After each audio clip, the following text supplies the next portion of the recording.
Fala meus amigos e minhas amigas corintianas. Estamos aqui novamente para trazer mais um vídeo no canal com as últimas informações do Timão. Deixa seu like, se inscreve no canal e deixe também seu comentário. Vamos pro vídeo. Depois do confronto? Desse recorte, né? Eles se enfrentaram na fase de grupos do Campeonato Paulista, deu Corinthians 2-1. E depois disso? E aí depois disso... Cada um teve mais alguns jogos. Exatamente. Corinthians empatando com a Portuguesa. Ih, o Corinthians fez jogos muito ruins depois disso, hein? Principalmente os da Libertadores, porque o UCV... Os dois jogos com a UCV, o time não jogou bem, apesar de ter passado e vencido em casa. E esse último aí foi um desastre. Lá em Guayaquil, o Santos, Mari, ganhou todas.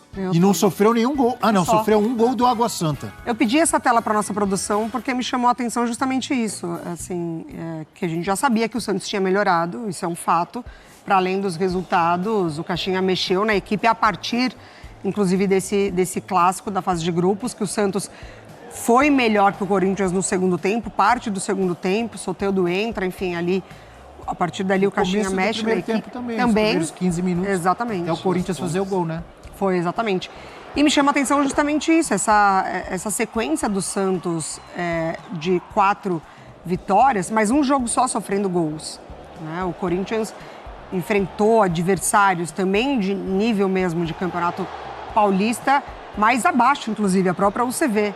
E sofreu gols. Né? Em todas as partidas, só não sofreu contra o Mirassol. Então, essa questão defensiva do Corinthians é um ponto de muita atenção, porque a gente está falando do comportamento defensivo como um todo, mas de uma péssima primeira linha defensiva, independentemente de quem joga. Acho que esse é um ponto, né? O Ramon, ele tem mexido nas laterais e ainda assim o Corinthians continua sofrendo. Ele tem mexido na sua dupla de zaga e ainda assim o Corinthians segue sofrendo. Mexeu no meio também. Mexeu no meio no último jogo. O Carrilho. Perfeitamente. Sem o Martini, sem o Ranieri, continua sofrendo. Então acho que é um ponto de atenção para um Santos que melhorou muito. Coletivamente, individualmente. Acho que a gente vai poder ter um Neymar diferente do que foi naquele jogo de fase de grupos. Um Memphis muito mais irritado, muito mais nervoso também, muito por conta do desempenho do Corinthians nas últimas partidas. Então eu vejo um cenário muito diferente do que foi aquele jogo de fase de grupos. Não sei se o Corinthians vai abalado, como a gente colocou lá. Só quando a bola começar a rolar, a gente vai ver quais foram os reflexos dessa cacetada. Peraí, professor. Para. Para tudo. Para. Como diz quem? Como é o nome dele? Kleber. João Kleber. João Kleber. Para.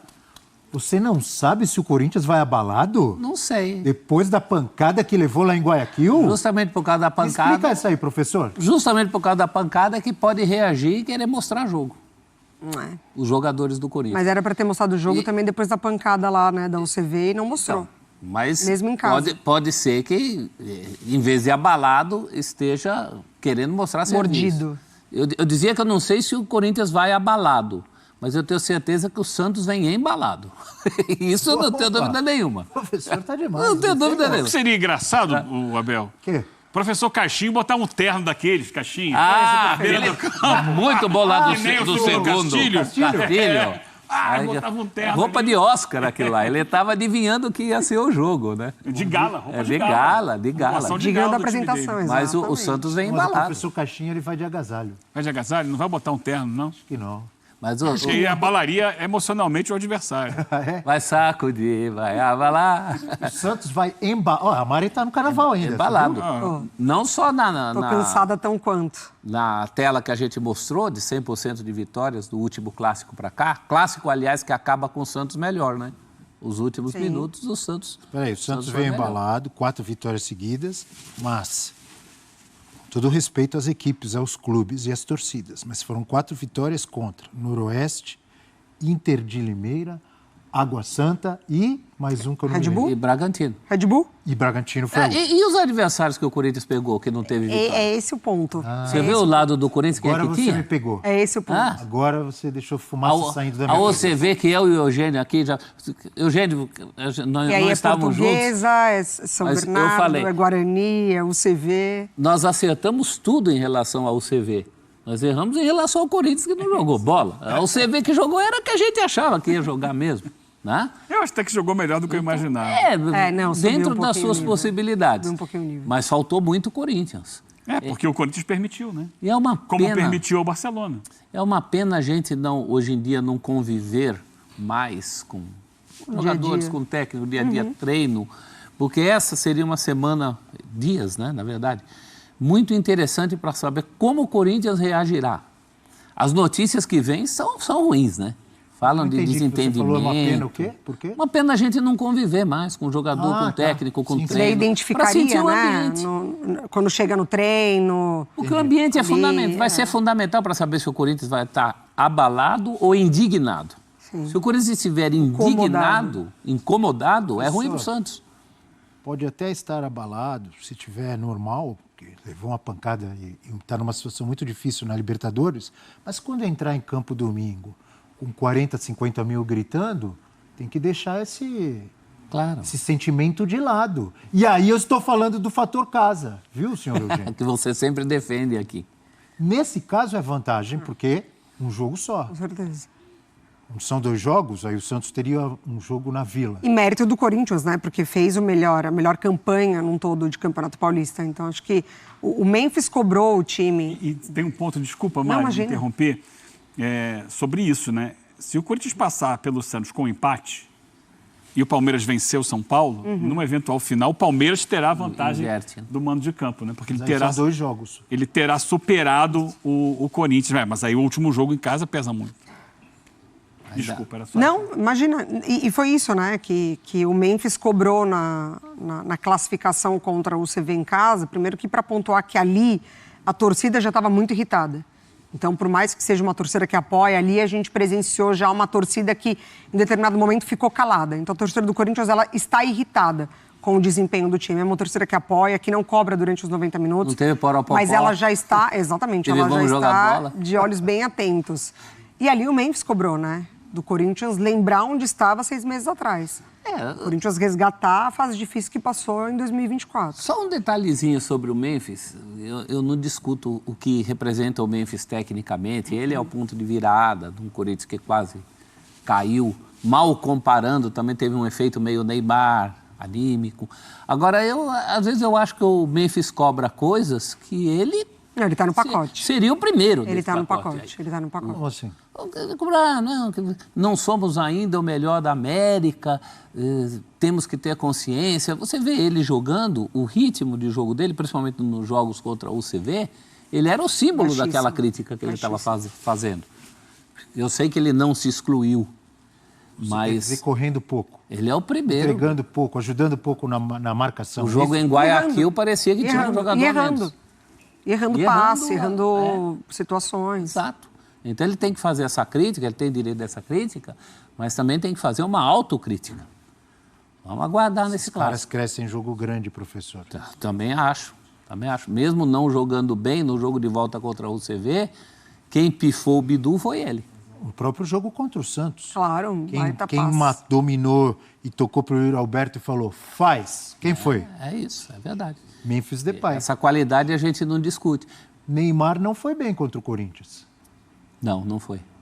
Mas de lá para cá, traz mais confiança para o torcedor do Peixe e mais preocupação para o Corinthians, Eugênio? Fato. É indiscutível, né? Porque de lá para cá ele foi evoluindo naturalmente, né? No plano físico, na confiança, e aí fisicamente você melhor, você consegue tecnicamente entregar mais. E, como eu falei agora há pouco, quando comentamos a convocação dele para a seleção, chega com um astral leve, chega feliz. Isso tudo pesa. Então vai ser, com certeza, o Neymar que pode render mais do que rendeu naquele jogo da fase de classificação. E isso para o Corinthians é um peso, o Neymar é uma questão. O Neymar vem tendo a matéria-prima, o principal para essa evolução, que é sequência. Sequência. Tem me chamado a atenção que ele joga sempre mais minutos do que eu imaginava que ele jogaria em todas as partidas. Isso é importante. Isso ajuda a potencializar a parte física, né? Ele vai dando mais, cada vez mais, exigindo mais do seu corpo, você vai se condicionando melhor fisicamente. E já que a gente pontuou, estamos usando muito o recorte dos jogos que vieram depois do Corinthians e Santos da fase de grupos, esse jogo foi marcante para algumas mudanças no Santos, que vocês destacaram, nós destacamos, que realmente o Santos melhorou. Pegou adversários mais fracos lá, os que estavam na rabeira, em última colocação do Paulistão, mas o Santos tinha jogado contra times que estavam lá embaixo e não estava jogando bem. Nos últimos jogos jogou bem e ganhou. Quais são as mudanças que eu digo? Até mudanças na escalação. Isso, o João Basso perdeu vaga no time, especialmente ou principalmente porque foi muito mal nesse clássico, né? E entrou o Gil, que vinha sendo deixado de lado pelo Caixinha, o próprio JP Sherman, que reassumiu ou assumiu a posição de titular no lugar do Léo Godoy. E o Soteldo, se eu não me engano, no jogo contra o Corinthians, ele entra no segundo tempo. Isso, ele começa no banco. Isso. E nos últimos jogos, ganhou a posição de titular e está assim com o Neymar. Foi até para Marquês de Sapucaí com o Neymar, o Soteldinho, viu, Eugênio? Gostou, Abel? O entrosamento é importante dentro e fora de campo. É isso. Não é verdade? Eu estou errado. Tenham amigos que te levem para certo. Sapucaí. Essa é a lição. Como é que é? Tenham amigos que te levem para Sapucaí. A Mari gostou. E retribua isso correndo pelos amigos. E marcando. Tá bom, e marcando. Fazendo gol. Exatamente.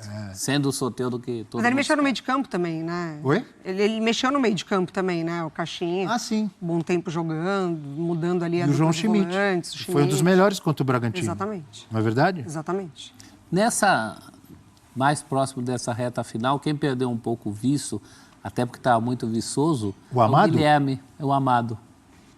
Ele também tá voando. Não, ele vinha com mais gol que Deixou jogo. o gol do Bragantino, ele. Deixou a mente Gol do descansar. Bragantino.